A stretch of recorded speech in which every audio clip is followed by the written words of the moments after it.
Hi friends, ఈ రోజు కూడా ఒక చక్కటి స్పైన్ చిల్లింగ్ హారర్ స్టోరీతోని నేను మీ ముందుకైతే వచ్చేసాను. నేను మీ అంజని, మీరు చూస్తున్నది SRK హారర్ స్టోరీస్. స్టోరీలోకి వెళ్ళబోయే ముందు నాదొక చిన్న రిక్వెస్ట్ అండి. మీరు లైక్ తో పాటు హై పాయింట్స్ కూడా వేయండి. హై పాయింట్స్ వేయడం వల్ల ఛానల్ అయితే ముందుకు వెళ్తుంది, ఇంకా లైక్ చేయడం వల్ల వీడియో అయితే ముందుకు వెళ్తుందండి. నన్ను సపోర్ట్ చేయాలి. మన ఛానల్లోని మీరు కూడా ఒక మెంబర్ గా అవ్వాలి అనుకుంటే ఛానల్ ని సబ్స్క్రైబ్ చేయండి. సబ్స్క్రైబ్ చేయగానే పక్కన ఒక బెల్ ఐకాన్ కూడా అపియర్ అవుతుంది. దాన్ని కూడా క్లిక్ చేశారంటే నేను వీడియో పెట్టగానే మీ వరకు నోటిఫికేషన్ రూపంలోనైతే వచ్చేస్తుందండి. అంతేకాదు, మీకు జరిగిన రియల్ హారర్ ఇన్సిడెంట్స్ నాతో షేర్ చేసుకోవాలి, మన ఛానల్లో ఇలా స్టోరీగా వినాలి అనుకుంటున్నారా?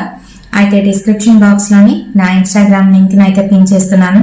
అక్కడికి వచ్చి మీ స్టోరీస్ ని నాతోనైతే షేర్ చేసుకోవచ్చు. మరి ఇంకెందుకు ఆలస్యం, లేట్ చేయకుండా ఈరోజు వీడియోలోకి అయితే వెళ్ళిపోదాం.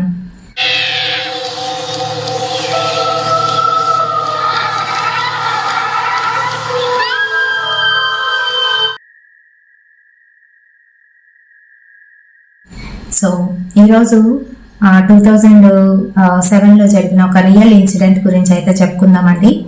యూపీ నుంచి రాత్రి సమయంలోని మన తెలుగు రాష్ట్రాల వైపు ఒక లారీ అయితే స్టార్ట్ అయ్యి వస్తుంది. అయితే ఆ లారీలోని బల్కీగా లోడ్ అయితే ఉంది.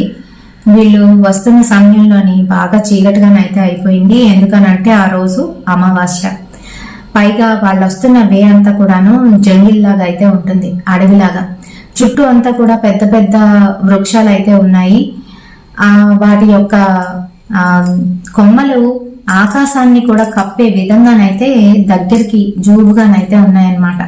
కేవలం వీళ్ళ బండి యొక్క హెడ్ లైట్స్ వెలుతురులోనే వీళ్ళ బండి అలానే ముందుకు వెళ్తుంది. పైగా ఆ ప్రదేశంలోని ఆ సమయంలో అక్కడికి ఎవ్వరునైతే రారు. వీళ్ళ లారీ వాళ్ళు కూడాను అక్కడికైతే రారు. అదొక షార్ట్ కట్ వే. మరి అక్కడి నుంచి అలా వెళ్తున్న బండి కొంచెం దూరం వెళ్ళిందో లేదో అంతా పూర్తిగా చీకటిగానైతే ఉంది. అందులో ఉన్న సంత్రాంకి ఏం తోచట్లేదు.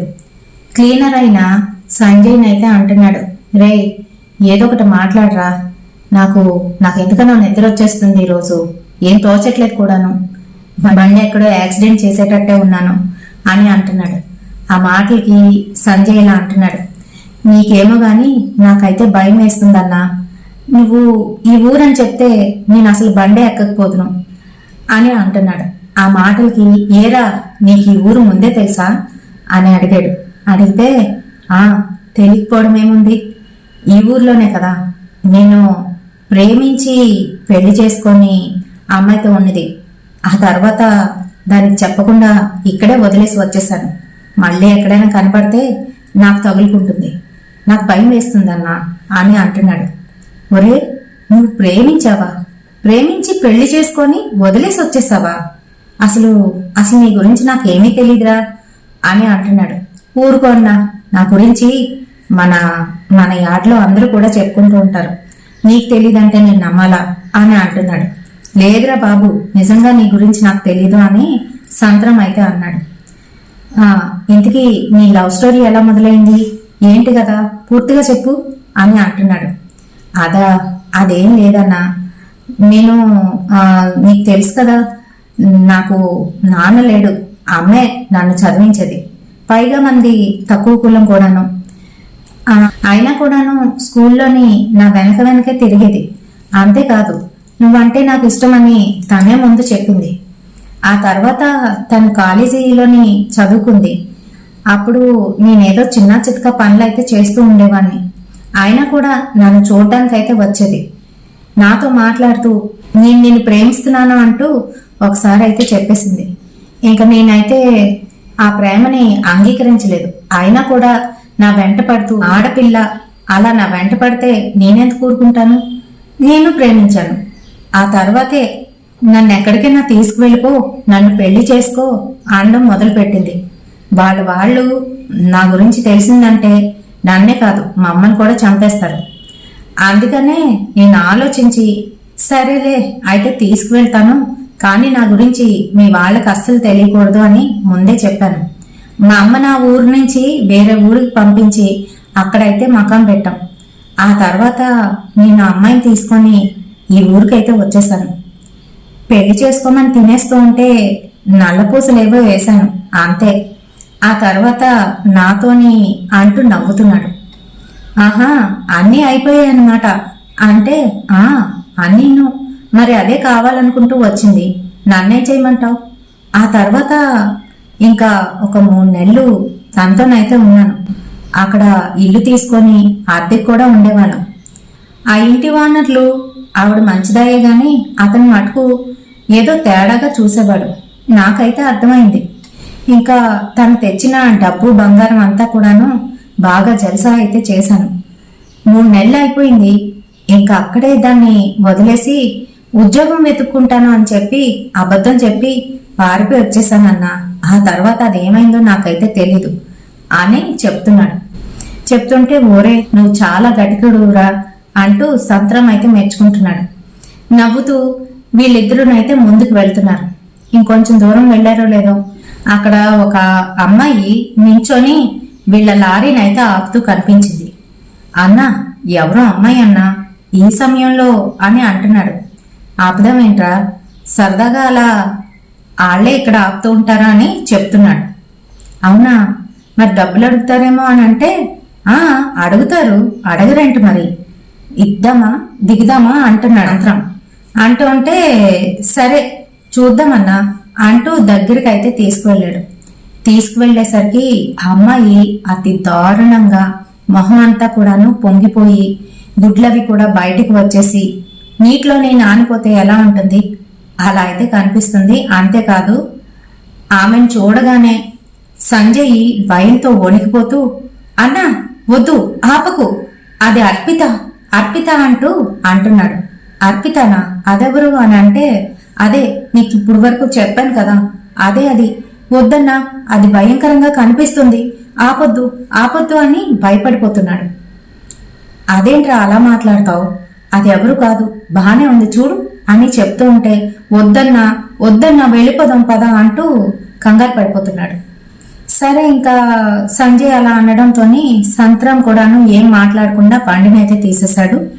ఇంకా కొంచెం ముందుకు వెళ్ళేసరికి మిర్రర్లోని సైడ్ మిర్రర్లోని సంజయ్ అయితే చూశాడు. చూసేసరికి అక్కడున్న ఆ అర్పిత అతి భయంకరంగా చాలా ఫాస్ట్గా లారీ వెనకాతలే పరిగెడుతుంది. తను అలా పరిగెడుతూ ఉంటే తన ఒంటి మీద నుంచి నీళ్ళైతే కారుతున్నట్టుగానైతే కనిపిస్తున్నాయి. అంతేకాదు తిని కాస్త చూసి గట్టిగానైతే అరుస్తోంది. ఇంకంతే భయంతోనే సంజయ్ వణికిపోతున్నాడు. సంత్రానికి త్వరగా తీసుకువెళ్ళు, అది వెనకాతలే పరిగెట్టుకుంటూ వస్తుంది, అది దెయ్యంలా ఉంది అని మాట్లాడుతున్నాడు. ఏంట్రా నువ్వు, గడికి దెయ్యం అంటావు, గడికి మనిషి అంటావు, అదేం కాదు, అది అమ్మాయే అని అంటున్నాడు సంత్రం. కాదన్నా, అమ్మాయి అయితే అంత త్వరగా ఎలా పరిగెట్టుకుంటూ వస్తుంది, ఒకసారి చూడన్నా అని చెప్తున్నాడు. అంతే మరి సంత్రం కూడాను జాగ్రత్తగా అవతల మిర్రర్నైతే చూశాడు. తనకు అప్పుడైతే కనిపిస్తుంది అర్పిత అతి భయంకరంగా. ముందైతే తనకు అలా కనిపించలేదు, కానీ ఇప్పుడు అతి భయంకరంగా కనిపిస్తుంది. అంతేకాకుండా చాలా వేగంగా వాళ్ళ లారీ వెనకాతలే పరిగెడుతుంది. అంతే ఇంకా లారీని ఎక్కడా ఆపకూడదని తను అయితే ఫాస్ట్ చేశాడు. కొంచెం ఫాస్ట్ అయ్యేసరికి అనుకోకుండా వాళ్ళకి తెలియకుండానే హ్యాండిల్ మీద తన గ్రిప్ అయితే పోయింది. దాని మటుకు అదే స్టీరింగ్ అయితే తిరిగిపోయి ఓ పక్కకైతే వెళ్ళిపోయింది లారీ. ఇంకా అది చిన్న ఘాట్ ఏరియా కావడంతో అక్కడున్న ఒక చిన్న లోయలోకి అయితే వెళ్ళిపోయింది లారీ. అంతే తను సృహ అయితే కోల్పోయాడు సంత్రాము. మరో పక్క సంజయ్ తన ప్రాణాలని కోల్పోయాడు. అంతే మరి మర్నాడు తెల్లవారేసరికి అక్కడ ఎవరో వెళ్ళిన వాళ్ళు లారీ ఇలా లోయలో పడిపోయిందని చెప్పడంతో పోలీసులు అయితే వచ్చారు. పోలీసులంతా కూడా వాకప్ చేశారు. ఏమైంది, ఎలా అయింది అంటూ అక్కడ ఉన్న వాళ్ళని అడుగుతున్నారు. ఇంకా సంత్రాన్ని అయితే అక్కడ దగ్గరలో ఉన్న ఒక హాస్పిటల్కి అయితే తీసుకువెళ్లారు. తనకేం కాలేదు, కేవలం ఒక చెయ్యి మాత్రమే ఫ్రాక్చర్ అయితే అయ్యింది. కానీ సంజయ్ మటుకు చనిపోయాడు. ఇంకా వాళ్ళ లారీ ఓనర్కి అయితే ఇన్ఫార్మ్ చేశారు ఇలా జరిగింది, మీ లోడ్ ఉన్న లారీ ఇలాగా ఆ లోయలోనైతే పడిపోయింది అని చెప్పేసి పాపం అతను తను లాస్ అయినప్పటికీ కూడా అక్కడికి వచ్చి సంత్రాంకి ఏమో ట్రీట్మెంట్ చేయించాడు. అలాగే చనిపోయిన ఆ అబ్బాయికి వాళ్ళ ఇంటికి అయితే అప్పచెప్పి వాళ్ళకి ఎంతో కొంత ఇచ్చి ఆ తర్వాత మళ్ళీ ఒక 6 నెలలకి సంత్రము అన్ని రకాలుగాను అయితే స్టిఫ్ గా నయ్యాడు. మరి తను ఉద్యోగం చేస్తే గాని ఇంట్లోనైతే పూట గడవడు. అందుకనే తను మళ్ళీ అదే ఉద్యోగానికి అంటే ఎక్కడైతే ముందు పని చేశాడో అతని దగ్గరికే వచ్చి కాళ్ళ వేళ్ళ పడి నేనేదో విధంగా మళ్ళీ పని చేసుకుంటాను నాకు ఇప్పించండి అని అనడంతో అతను మంచివాడు కావడంతో లారీని అయితే ఇచ్చాడు. కానీ ఈసారి తను క్లీనర్ గానైతే ఉంటాడు. మధ్యలోని లారీ డ్రైవర్ కి ఏమైనా ఇబ్బంది కలిగినా లేదు అని అంటే తను డ్రైవ్ చేయలేకపోయినా కొంత దూరం వరకు తినైతే డ్రైవ్ చేయొచ్చు అనమాట. మరి ఆ రకంగా ఆంక్షలు విధించి తనకైతే మళ్ళీ ఉద్యోగం అయితే ఇచ్చాడు. అక్కడ క్లీనర్ గాను ఒక అతని దగ్గర అయితే పని చేస్తున్నాడు. ఇంకా 1 ఇయర్ అయితే గడిచిపోయింది. 1 ఇయర్ గడిచిన తర్వాత మళ్ళీ అదే రోడ్డు అంట వీళ్ళకి పని పడింది. ఈసారి లారీ డ్రైవరు మరొక అతను రామ్, అతనితో కలిసి ఆ వేలోనైతే వెళ్ళాలి. అయితే సంత్రాంకి ఆ రోజు అదే వేలోని వెళ్ళవలసి అయితే వచ్చింది. అయితే ఈసారి లారీ డ్రైవర్ మరొక అతను సంత్రం ఎక్కిన తర్వాత అప్పుడైతే చెప్పాడు పలానా దగ్గరికి వెళ్తున్నామా అని చెప్పి. సంత్రము ఇమ్మీడియట్ గా నేను అక్కడికైతే రాను నాకు భయం అని దిగిపోతున్నా కూడా అతనైతే ఒప్పుకోలేదు. ఎక్కువ అమౌంట్ ఇస్తాను, నువ్వు నాకు మధ్యలో నీ సహాయం చెయ్యి లారీ డ్రైవ్ చేసేటప్పుడు అంటూ మొత్తానికి సంత్రాన్ని అయితే ఎలగొకలాగా ఒప్పించి ఇద్దరు కూడాను లారీలోని వెళ్తున్నారు. రాత్రి సమయంలోని అలా వెళ్తూ ఉండగా కొంత దూరం వెళ్ళిన తర్వాత డ్రైవర్ కి బాగా నిద్ర అయితే వస్తుంది. సంత్రం నాకు చాలా నిద్ర వస్తుంది, నువ్వు డ్రైవ్ చేయవా అన్నాడు. అని అంటే సరేనని చెప్పి మారారు ఇద్దరు కూడా. మారి డ్రైవ్ చేసుకొని ముందుకైతే వెళ్తున్నాడు సంత్రాము. కరెక్ట్ గా వీళ్ళు ఎక్కడైతే ఆ లోయలో పడిపోయారో ఆ ప్లేస్ కి అయితే వెళ్ళేసరికి అక్కడ సంత్రానికి చాలా ఇరిటేటింగ్ గా కడుపులోనైతే తిప్పేస్తుంది, వామిటింగ్ సెన్సేషన్ అన్నమాట. వెంటనే లారీని అయితే ఆపాడు యాదృచ్ఛికంగా.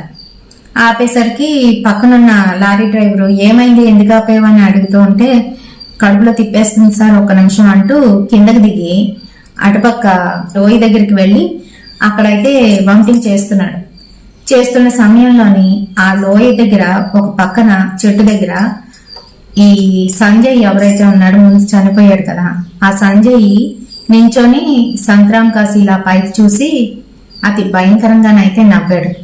చూడ్డానికి తెల్లగా పాలిపోయి అయితే ఉన్నాడు. అన్నా నన్ను ఇక్కడ వదిలేసి వెళ్ళిపోతావా, నువ్వు కూడా వచ్చేయన్నా అని తనకి వినిపించిన విధంగానైతే మాట్లాడాడు. ఆ లోయలో ఎక్కడ ఉన్న మనిషి మాటలు ఎలా వినిపిస్తాయి చెప్పండి, కానీ సంత్రాంకి క్లియర్ గానైతే వినిపించాయి. అంతే తన భయంతోని హడలిపోయి తన లారీ ఎక్కుదామని తిరిగి వస్తున్న సమయంలో అటుపక్క నుంచి మరొక లారీ వచ్చి అయితే గుద్దేసింది. అంతే సంత్రం కూడా అక్కడే చనిపోయాడు. మరి అసలు ఏం జరిగింది, సంజయ్ ప్రేమించిన అమ్మాయికి ఏమైంది, ఎందుకు అలా కనిపించింది అని చాలా మందికి డౌట్స్ అయితే ఉన్నాయి కదా. అసలు ఈ స్టోరీ ఏంటి అని అంటే యాక్చువల్గా ఏమైంది అని అంటే యూపీ నుంచి ఒక అమ్మాయి అయితే అమ్మాయి తాలూకు వాళ్ళు చాలా రిచ్ ఫ్యామిలీ. అయితే చిన్నప్పుడెప్పుడు స్కూల్లోని ఇద్దరు కలిసి చదువుకున్నారు, ఒకే స్కూల్లోనే చదువుకునేటప్పుడు ఈ అమ్మాయికి అబ్బాయి అంటే ఇష్టం అంట. చెప్పిందంట నువ్వంటే నాకు చాలా ఇష్టం అని. ఈ అమ్మాయి ముందు వెళ్ళి వాడేం చేశాడు, ఈ అమ్మాయిని వాడుకుందామనే ఉద్దేశంతోనైతే ఉన్నాడు. ఆ తర్వాత పెద్ద అయ్యింది, ఇంకా మంచిగాను కాలేజీలో కూడా జాయిన్ చేశారు. ఇంకా ఆ సమయంలో వాళ్ళు ఏంటి అని అంటే ఇంటర్ అయిపోయిన వెంటనే పెళ్లి చేసేద్దాం అమ్మాయికి అని అనుకున్నారు. అంతవరకు చదివించడమే ఎక్కువ అక్కడ. అయితే పెళ్లి చేసేద్దాం అనుకుంటే వీడి దగ్గరికి వచ్చి ఈ అమ్మాయి డబ్బులు బంగారం పట్టుకొని మనం లేచిపోయి వెళ్ళిపోదాం, మా ఇంట్లో వాళ్ళు ఒప్పుకోరు, మాది పెద్ద కమ్యూనిటీ మీది చిన్నది కాబట్టి మా వాళ్ళు అసలు ఒప్పుకోరు, మనం వెళ్ళిపోదాం అని అంటే వీడికి దొరికిందే ఛాన్స్. సరేనని చెప్పేసి అమ్మాయిని తీసుకొని అయితే అమ్మాయిని ల్యాబ్ తీసుకొని వీడు ఈ తెలుగు రాష్ట్రాల్లోకి అయితే వచ్చేసాడు. ఎందుకనంటే అక్కడక్కడ ఉంటే వాళ్ళు పట్టేసుకుంటారు అని చెప్పేసి వచ్చేసాడు. అమ్మాయి దగ్గర ఉన్న డబ్బులతోని వాడేంటి అని అంటే ఒక ఇంటిని అద్దెకి తీసుకున్నాడు. ఒకరి దగ్గర ఇంటిని అద్దెకి తీసుకొని అందులోనైతే ఇద్దరు ఉన్నారు. అమ్మాయి పెళ్లి చేసుకో అని అంటే మెడలోని వాళ్ళకి ఏంటంటే మంగళసూత్రం సింధూరం పెట్టేస్తే మరి అలానే మంగళసూత్రం వేసేసాడు మెడలోని, సింధూరం పెట్టేసి నా భార్య అని అక్కడైతే వాళ్ళందరికీ కూడా చెప్పాడు. చెప్తే వాళ్ళు నమ్మేశారు. అద్దెకి తీసుకొని ఇద్దరు బాగానే ఉన్నారు. 3 months వరకు అమ్మాయిని బాగా వాడేసుకున్నాడు. డబ్బులు అమ్మాయిని అంతా ఫుల్గా అయిపోయిన తర్వాత నేను మంచి ఉద్యోగం చేసుకోవాలి కదా, ఉద్యోగం చేస్తేనే కదా నేను పోషించగలను, మహారాణిలా చూసుకోగలను, లేకపోతే నేను ఎలా చూసుకోగలను నిన్ను అని చెప్పేసి అమ్మాయికి అబద్ధం చెప్పి వీడేం చేశాడు, చక్కగా ఆ ఊరు నుంచి మళ్ళీ ఏం తెలియనట్టుగా యూపీకి అయితే వెళ్ళిపోయాడు. వాళ్ళ ఊరు వాళ్ళ తాలూకు వాళ్ళు ఏంటనుకున్నారంటే వీడితో ఈ పనికిమాల వాడితో వెళ్ళిపోయింది అని అనుకోరు కదా ఎవరు కూడాను. అలానే వాళ్ళు అయితే వాళ్ళ మటుకు వాళ్ళు ఎతుకుతున్నారు. వీడు మటుకు వీడు అక్కడికి వెళ్ళిపోయి వాళ్ళ అమ్మాయిని తీసుకొని మరొక స్టేట్కి వెళ్ళిపోయి అక్కడ ఈ క్లీనర్ పని అయితే చేసుకుంటున్నాడు. అలా చేసే వాళ్ళు కూడా ఉన్నారు. చాలా జాగ్రత్తగా ఉండాలి అమ్మాయిలు. ఇక్కడ వాళ్ళే కాదు, అక్కడ వాళ్ళే కాదు, ఈజీగా ఇలాంటి వాళ్ళ మోసాల్లోనే పడిపోతారు. ప్రేమించడం అనేది అవతల వాళ్ళు యువతల వాళ్ళు కూడాను మనస్ఫూర్తిగా ఒకరి మీద ఒకరికి ప్రేమ అనేది ఉండాలి. అంతేగాని ఏదో అట్రాక్షన్ అనేది మటుకు అస్సలు ఉండకూడదు. అయితే వాడు అలా చేశాడు. చేస్తే ఇక్కడ ఈ అమ్మాయి ఏం చేసింది, ఆ ఇంటి ఓనర్స్ మరి నెల అయిన వెంటనే మళ్ళీ డబ్బులు అడుగుతారు కదా, రెంట్ అడుగుతారు కదా. అలా రెంట్ అడిగితే తన దగ్గర డబ్బులు లేవు. తను తెచ్చిన డబ్బులు అయిపోయాయి, నగలు మొత్తం హారత కర్పూరం చేసేసాడు. ఏమీ లేవు ఈ అమ్మాయి దగ్గర. పాపం బయటికి రావాలన్నా అమ్మాయికి ఆ భాష రాదు, ఏమీ రాదు. అలానే పాపం ఇంగ్లీష్లోనే మాట్లాడుతూ చిన్న చితక ఏదో చదువుకుంది కాబట్టి మాట్లాడుతూ మేనేజ్ చేసుకొచ్చింది. ఇంకా 1 month అయిపోయింది, వాడు రాడు. మరోపక్క ఇంటి ఓనరు మంచివాడు కాదు. వాడి కళ్ళు ఎప్పుడు కూడా ఈ అమ్మాయి మీద అయితే ఉన్నాయి. ఈ అమ్మాయిని ఇబ్బంది పెట్టడం అయితే మొదలు పెట్టాడు. ఇంకెప్పుడైతే అలా జరిగిందో ఆ ఇంట్లోనే ఒక పక్కన నుయ్యి అయితే ఉంటుందంట. ఆ నూతిలో ఎవరు లేని సమయంలో మట్టి మధ్యాహ్నం దూకేసి చనిపోయింది. అది వీడికి తెలియదు, చనిపోయినట్టుగా తెలియదు. అక్కడెక్కడో ఎలాగో బతికేస్తుందిలే అని అనుకున్నాడు. చూడండి, ఇలాంటి వెధవులు కూడా ఉంటారు.